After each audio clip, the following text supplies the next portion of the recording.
এই গাড়োয়ান, আর কতক্ষণ লাগবে বলো? এই গরুর গাড়িতে কি এর থেকে জোরে চলে না নাকি? হ্যাঁ, প্রতিটা গর্তে এমন ভাবে লাফাচ্ছে যে পিঠটা একদম ভেঙে যাবে মনে হচ্ছে। এখানে রাস্তার কি কোনো মাথা মুন্ডু নেই? হ্যাঁ এই বাবু, এই বর্ষার সময় রাস্তার হাল সবসময় এমনই থাকে। বৃষ্টি পড়লে কাদা জমা হয়, তখন গরুর গাড়িতেই সবচেয়ে ভালো যাওয়া যায়। একটা রাতকে যায়, রিক্সা চলে না। ধৈর্য ধরুন একটু, আর বেশি দূর বাকি নেই। ওই সামনে একটু গেলিয়ে শিবুদার বাড়ি। ধৈর্য? আমার বউ জোর করে না পাঠালে এই গ্রামে আমি জীবনেও আসতাম না। কাদা বৃষ্টি, এই রাস্তায় গরম, বাবরে মানুষ কি করে সহ্য করে এই জীবন? আমার তো কিছুতেই মাথায় আসছে না, একটা পাকা রাস্তা বানাতে পারে না এরা। হ্যাঁ বাবু, সব জায়গায় একটু কষ্টই থাকে। আমরা গ্রামের মানুষ, এই কষ্টটুকুতেই অভ্যস্ত হয়ে গেছি। শহরেও তো অন্য রকমের কষ্ট আছে, জ্যাম আছে, ধুলো আছে, ভিড় আছে। বকিস না, শহরের জীবন সম্বন্ধে তুই কি জানিস? হ্যাঁ, সেখানে অন্তত এসি আছে, পাকা রাস্তা আছে। গ্রামের এই কাদা জলের কষ্টের সাথে তার তুলনা করা যায় না রে মূর্খ, দুটো একটা জিনিস না। ওই দেখুন বাবু, ওই যে বাড়িটা দেখা যাচ্ছে গাছের আড়ালে, ওটাই শিবুদার বাড়ি। থাকুক তোমার শিবুদার বাড়ি, এই গরুর গাড়িতে আমার শ্বশুর বাড়ি যেতে হবে, এটাই বোধহয় আমার কপালেই লেখা ছিল। মিনতিকে বলবো আর কোনো দিন এই গ্রামে আসবো না, এটাই শেষ। আপনি একটু অভ্যেস করে নিন বাবু, সব ঠিক হয়ে যাবে। তোর অভ্যেস নিয়ে তুই থাক, আমাকে নিয়ে চল আমার জায়গায়। জামাই বাবা, এসো এসো। ও বাবা, কি হাল হয়েছে গো তোমার? গায়ে এত কাদা লাগলো কি করে? নিশ্চয়ই রাস্তায় পড়ে গেছো নাকি? এই বর্ষায় যে ওই রাস্তায় বেজায় কাদা হয়, অন্ধকার থাকলে চেনাও যায় না। তাড়াতাড়ি ভেতরে এসো, কাপড় পাল্টাও আগে। দাঁড়িয়ে আছো কেন? না, পড়িনি, এমনি লেগে গেছে। রাস্তায় যা বানিয়ে রেখেছে এই জন্য লোকতে, তাতে তো আরো ভদ্র মানুষের পথ চলবার মতো অবস্থা নেই রাস্তাটা। জামাই বাবাজি, হাত মুখ ধুয়ে একটু বসো। রান্না করেছি সেই সকাল থেকে। আজ সকালে টাটকা মাছ আছে, আলু পোস্ত করেছি, মুসুর ডাল আর একটু কচু শাকও আছে। তোমার বউ মিনতি আমাকে বলেছে তুমি মাছ খেতে খুব ভালোবাসো, তাই একটু ভালো করে রাঁধলাম। বড় রুই মাছ বাজার থেকে কিনে আনলাম ভোরবেলাতে, শুধু তোমার জন্য। আশা করি তোমার ভালো লাগবে। মাছ, আলু পোস্ত, দেখি কেমন রেঁধেছে। যতই যাই হোক, গ্রামের রান্না তো, শহরের রেস্তোরাঁর মতো তো আর হবে না নিশ্চয়ই। তবু পেট ভরলেই হলো আপাতত। খিদে পেয়েছে খুব, এখানে যে খেতে পাবো এটাই যথেষ্ট। বসো বসো বাবা, ঘামছো দেখছি খুব। এদিকের পরিবেশের যা অবস্থা, তাতে না ঘেমে কি উপায় আছে? মানুষ কি বেঁচে থাকতে পারবে ভালোভাবে? হ্যাঁ, একটু ঠান্ডা জল দিচ্ছি কুয়ো থেকে, এক্ষুনি আমি তুলে আনছি। খুব ঠান্ডা জল, দেখবে হাত মুখ ধুয়ে চান করে নিলে তোমার শরীর ঠান্ডা হয়ে যাবে। আর একটু অপেক্ষা করো, গরম ভাত বেড়ে দিচ্ছি। কলার পাতায় দেব। গরম ভাত কলার পাতায় খেলে একটা আলাদাই সুন্দর স্বাদ লাগে, শহরে এটা পাবে না। কিন্তু এই পাশের বাড়িটা কার? এত বড় দোতলা পাকা বাড়ি অজ পাড়া গায়ের মধ্যে কে বানিয়েছে? এই গরিব ঘরের পাশে কিভাবে এমন অদ্ভুত সুন্দর বড় বাড়ি এলো? কে থাকে ওখানে? ওটা ওটা পাশের বাড়ি, রমেশদের বাড়ি। ওরা থাকে ওখানে। এখানে এই ছোট ঘরে না থেকে ও বাড়িতে থাকতে গেলে একটু আরাম হতো। যাই হোক, পরে দেখা যাবে, কি আর করা যাবে।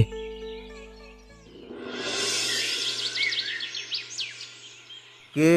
কাকে খুঁজছেন? এই বাড়িতে কোনো কাজ আছে? না না, আমি পাশের বাড়িতে এসেছি, মানে এই পাশের বাড়িটা, যাতে আপনারা ওই মানে সুভদ্রা মা বলে চেনেন, ওটা আমার শ্বশুর বাড়ি। আমি এসেছি ও বাড়িতে আর কি, মানে ও বাড়ির জামাই, মিনতির স্বামী। আমার নাম অরুণ। একটু ঘুরছিলাম এদিকে, দেখলাম বাড়িটা, তাই এলাম। সুভদ্রার জামাই মিনতির স্বামী শহর থেকে এসেছে? এই প্রথম এলে দিকে নাকি? বাহ, খুব ভালো। হ্যাঁ, এই প্রথম এলাম। আপনারা কে? এত বড় বাড়িটা কার? হ্যাঁ, মানে এই গ্রামে এত বড় পাকা বাড়ি দেখলাম না তো আর কোথায়, মানে তাই একেবারে আমাদের মতো শহুরে কায়দায় বানানো হয়েছে দেখছি, তাই মানে। আমি রমেশ, এটা আমার বাড়ি। আমার চারিদিকে ব্যবসাপাতি আছে একটু।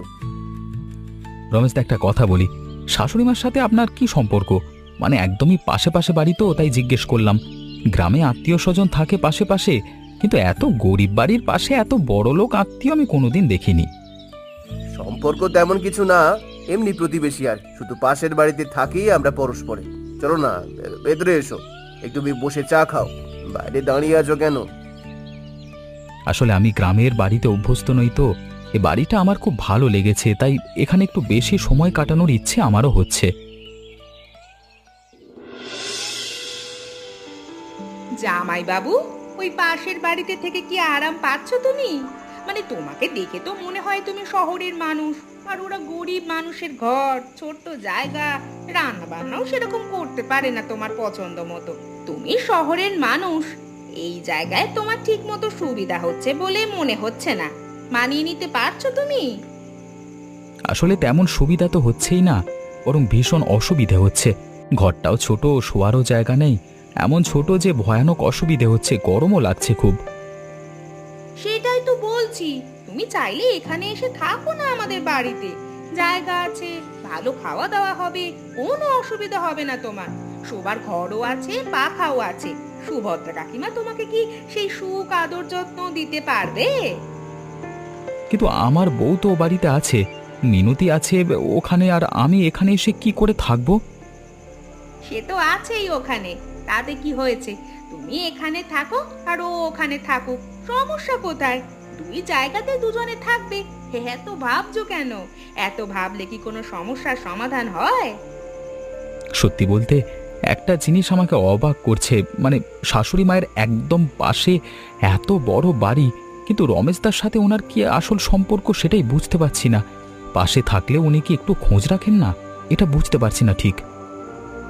সম্পর্ক না, মানে কোনো বিশেষ সম্পর্ক নেই, ওই শুধু প্রতিবেশী আর কি, যাকে বলে পাড়ার মানুষ। এত কিছু ভেবো না তো, তুমি এখানেই এসে থাকো। নিশ্চয়ই আমার থেকে কিছু একটা লুকানো হচ্ছে, এদের চেহারা দেখি টের পাচ্ছি। যে করি হোক, সত্যটা জানতেই হবে আমাকে।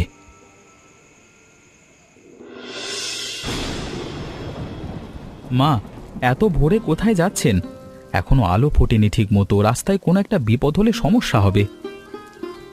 বাজারে যাচ্ছি বাবা, সবজি বিক্রি করতে। নিজের খেতে চাষ করা সবজি সকালে না নিয়ে গেলে বাজারে ভালো দাম পাওয়া যায় না। বেলা হলে সব বিক্রি হয়ে যায়, তখন কম দামে দিতে হয়। এই বয়সে করতেই হয়, কি আর করব বলো। আপনি নিজে বাজারে যান এই বৃষ্টিতে ভিজে?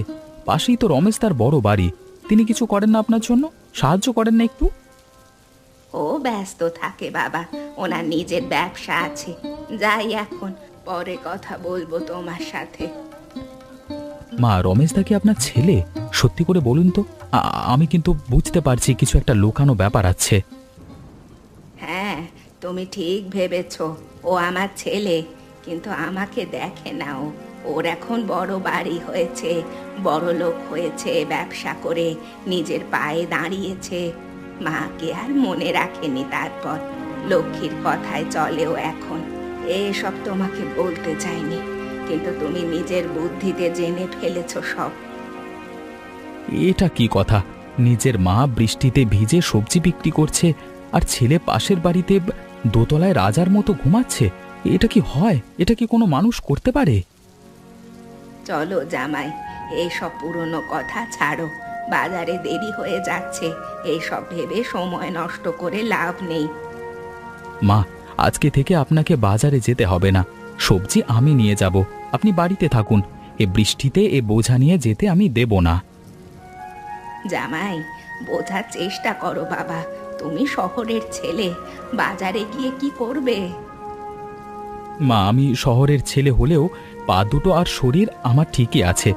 বোঝাটা আমাকে দিন, দাম কত করে বিক্রি করতে হবে সেটা বলে দিন।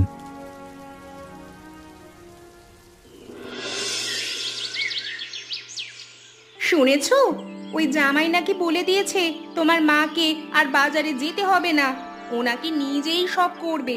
এটা শুনে গ্রামের চারিদিকে শোরগোল উঠেছে, পাড়ার লোকে কথা বলছে। কি বলছো? এই জামাই এসে এই শাশুড়ি মায়ের ব্যাপারে মাথা গলাচ্ছে, আর আমি ছেলে হয়ে কিছু করছি না, তাই তো? আমার বিরুদ্ধে লোক খেপাচ্ছে তার মানে?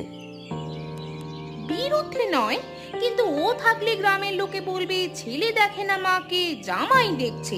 এটা আমাদের জন্য অপমানের।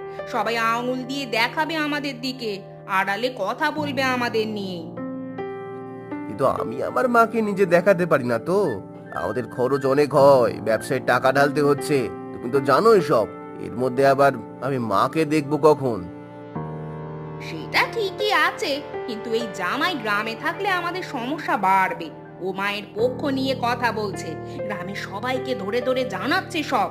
সে নিজেই আজ বাজারে গেছে সবজি নিয়ে, লোকজনকে বলে বেড়াচ্ছে আমাদের সব ভেতরের কথা। এটা চলতে দেওয়া যাবে না। তাহলে কি করব বলো? শোনো, ওকে আমাদের বাড়িতে এনে খাতির করে রাখবো, ভালো মন্দ খাওয়াবো, মুরগির মাংস দেব, ভালো করে রান্না করে খেতে দেব, আর ভালো ব্যবহার করব। ও যদি আমাদের পক্ষে থাকে তাহলে মায়ের সাথে ওর সম্পর্ক নষ্ট হয়ে যাবে, ধীরে ধীরে মায়ের থেকে দূরে সরে যাবে, আর আমাদের কোনো সমস্যা হবে না। ঠিক আছে, তুমি যা বললে তাই হবে। জামাই বাবু, আজ বিশেষ করে মুরগির মাংস রান্না করেছি তোমার জন্য। খাও খাও, আরাম করে খাও। ওই পাশের বাড়িতে কি পাও বলো তো তুমি? সবজি, ডাল, আর কখনো মাছ আসে, তাও কম দাম। তুমি শহরের মানুষ, ভালো খাবার না পেলে শরীর খারাপ হয়ে যাবে যে। এখানেই খাও রোজ এখন থেকে। হ্যাঁ, মাংস ভালোই রান্না হয়েছে, কিন্তু বৌদি একটা কথা জিজ্ঞেস করব। রমেশদা কত বছর ধরে শাশুড়ি মাকে দেখছেন না? আমাকে বলো সত্যি করে। সেটা ওদের পারিবারিক ব্যাপার, ওসব নিয়ে কথা না বলাই ভালো জামাই বাবু। এসব ছেড়ে তুমি মাংস খাও, ঠান্ডা হয়ে যাবে। পারিবারিক ব্যাপার বলছো? একজন মা সেই ভোর থেকে উঠে বৃষ্টিতে ভিজে মাথায় বোঝা নিয়ে বাজারে যাচ্ছে, আর পাশের বাড়ি থেকে ছেলে মুরগির মাংস দিয়ে ভাত খাচ্ছে। এটা এটা পারিবারিক ব্যাপার? তোমাদের তো মানুষ হিসেবে লজ্জা হওয়া উচিত। জামাই বাবু, আমরা তোমাকে ভালো খাওয়াচ্ছি, ভালো ব্যবহার করছি। ওই বাড়ির কথা নিয়ে এত মাথা ঘামিও না তো। ওগুলো নিয়ে না ভাবলেই ভালো। তার থেকে ভালো তুমি বরং বিশ্রাম নাও, আমাদের সাথে মিলেমিশে থাকো। আমাকে মাংস খাইয়ে ঘুষ দিতে চাইছো? শাশুড়ি মায়ের সাথে আমার সম্পর্ক নষ্ট করতে আর মিনতির থেকে আমাকে দূরে সরিয়ে রাখতে চাইছো তোমরা? এটা কিন্তু হবে না।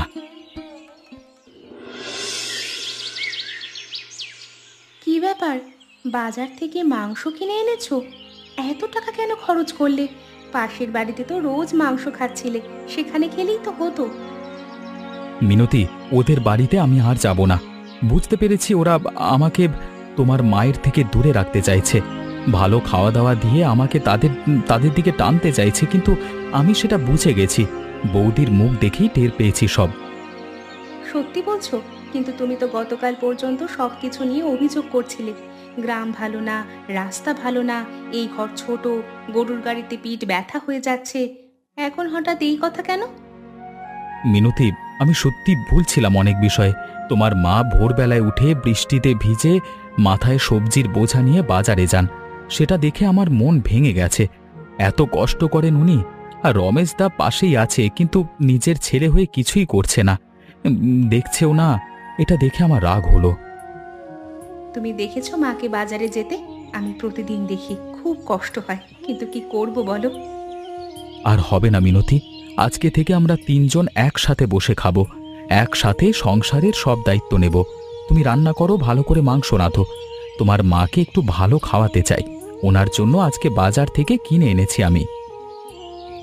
তুমি সত্যিই বদলে গেছো, আমি বিশ্বাসই করতে পারছি না। গ্রামে না আসলে বুঝতামই না। মানুষকে দেখলে অনেক কিছু বোঝা যায়, যেটা বই পড়ে শহরে বসে থেকে বোঝা যায় না। তাড়াতাড়ি করো তুমি, ওই শয়তান জামাই এতক্ষণে ঘুমিয়ে পড়েছে। এই সবজিগুলো যদি নষ্ট করে দিতে পারি তাহলে তোমার মায়ের রোজগার একেবারে বন্ধ হয়ে যাবে। জামাই যখন দেখবে এখানে আর কিছু নেই, তখন এমনিতেই চলে যাবে শহরে, আর শহরে চলে গেলে আমাদের আর কোনো ঝামেলা থাকবে না। কিন্তু লক্ষ্মী, এটা কি ঠিক হচ্ছে? মায়ের কষ্ট করে চাষ করা সবজি নষ্ট করছি আমরা, নিজের মায়ের ক্ষেত, এটা এটা করা ঠিক নয়। কোথাও একটা বাজছে আমার।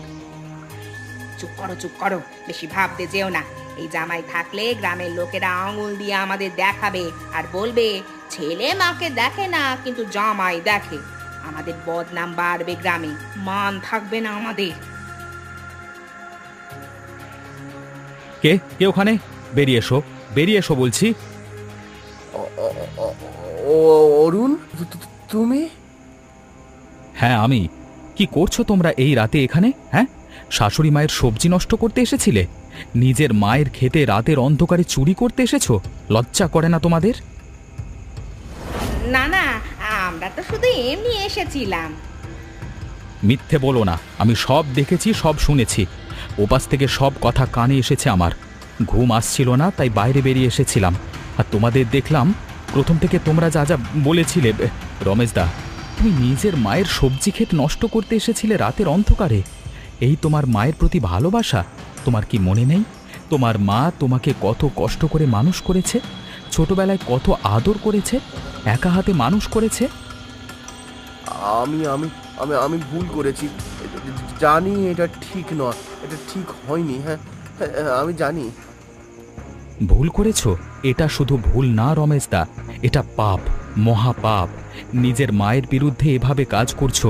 সারা দিন মা বৃষ্টিতে ভিজে এই সবজি চাষ করেন, বাজারে নিয়ে যান, সেটা তোমরা রাতে এসে নষ্ট করতে চাইছো?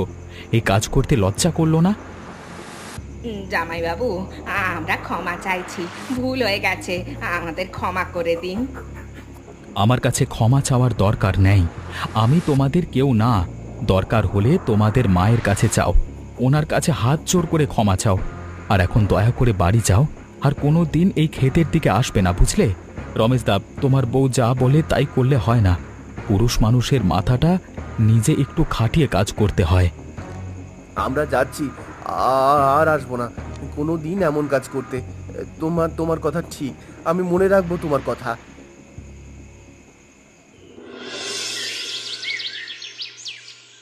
মা, আমি এসেছি। আমি অনেক বড় ভুল করেছি মা। তোমাকে দেখিনি এতদিন, তোমার কষ্ট দেখেও চোখ বন্ধ করে থেকেছি। কাল রাতে আরো ভয়ঙ্কর কাজ করতে গিয়েছিলাম, কিন্তু তোমার জামাই ধরে ফেললো হাতে নাতে। আর তখনই বুঝলাম কতটা নিচে নেমে গেছি আমি। রমেশ, বাবা তুই এসেছিস শেষ পর্যন্ত। মা, তুমি কত কষ্ট পেয়েছো আমার জন্য। বৃষ্টিতে ভিজে বাজারে যাচ্ছো, খেতে একা কাজ করছো, আমি পাশে থেকেও দেখিনি। আমি লক্ষ্মীর কথায় সব ভুলে গিয়েছিলাম। ভুলে গিয়েছিলাম তুমি আমার মা, আমাকে মানুষ করেছো, আমার জন্য কত কষ্ট করেছো। বাবা রমেশ, রাগ করিনি তোর ওপর। মায়েরা রাগ করে থাকতে পারে না বাবা। তুই ভালো থাক, সুখে থাক, এটাই আমি চাইবো সব সময়। রমেশদা, মায়ের সেবা করো। বড় বাড়ি নিয়ে কি হবে যদি সেই বাড়িতে মা না থাকে? ঠিক বলেছো জামাইবাবু, এখন থেকে মাকে দেখবো, কথা দিচ্ছি। তোমার মতো একজন মানুষ না থাকলে হয়তো বুঝতেই পারতাম না কতটা ভুল ছিলাম আমি। আমাকেও ক্ষমা করো, আমি অনেক ভুল করেছি, তোমাকে কষ্ট দিয়েছি, রমেশকে ভুল পথে নিয়ে গেছি। ক্ষমা করলাম বৌমা, এখন সব ঠিক হয়ে যাবে। তোমরাও পুরনো কথা ভুলে যাও, এখন থেকে নতুন করে শুরু করো।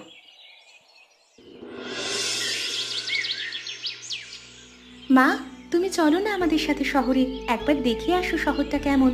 রমেশদা তো এখন আছে তোমার পাশে, এদিকে তো সবকিছু ঠিকঠাক চলতে থাকবে। না মা, শহরে আমি কি করব? আমি শহরে যাব না। মা, একবার চলুন না, কিছুদিন থেকে দেখুন শহরটা, ভালো লাগবে। নতুন কিছু দেখলে মন ভালো হয়ে যাবে। জামাই, এই গ্রাম ছেড়ে আমি কোথাও যাব না। এই মাটিতে জন্মেছি, এখানেই থাকবো জীবনের শেষ পর্যন্ত। এই ক্ষেত, এই বাড়ি, এই গাছপালা, এগুলো ছেড়ে গেলে আমি যে বাঁচবো না। শহরে গেলে দম বন্ধ হয়ে মরে যাব আমি। কিন্তু মা, শহরে অনেক সুবিধা, ভালো হাসপাতাল আছে, বাজার আছে, সবকিছু সহজে পাওয়া যায়।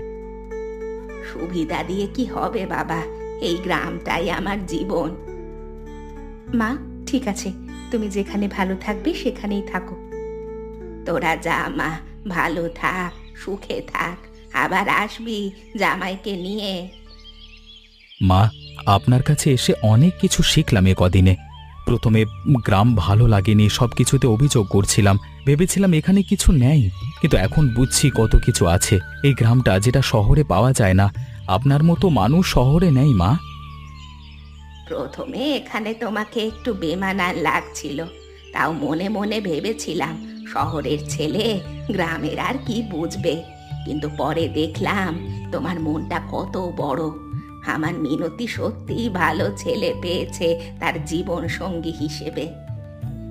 মা, আর একটা কথা বলে যাই, রমেশদা যদি কোনো কারণে আপনাকে না দেখে আমাকে জানাবেন, আমি সাথে সাথে ব্যবস্থা করব। রমেশ এবার বদলে গেছে বাবা, ওর মনটা ভালো ছিল না, শুধু বউয়ের কথায় চলতো। তুমি ওর চোখ খুলিয়ে দিয়েছো। মা, তুমি একা থাকবে এটা ভাবলেই কষ্ট হয়। বুকের মধ্যে কেমন যেন করছে আমার কথাটা ভেবে। একা কোথায়, রমেশ আছে পাশে, লক্ষ্মী আছে, আর তোরা তো আছিস। মা, আমরা আবার আসব, আপনার থেকে অনেক কিছু শিখে গেলাম। আর এইভাবেই আমি তোমাদের সবাইকে বলি যে গুরুজনদের সম্মান জানাতে হয়, তাহলেই জীবনটা অনেক ভালো হয়ে যায়। তোমরা বলতে পারবে যে আমি প্রথম যখন এ গ্রামে এসেছিলাম তখন কোন গাড়িতে করে এসেছিলাম? উত্তরটা কিন্তু তোমরা কমেন্ট করে জানিও।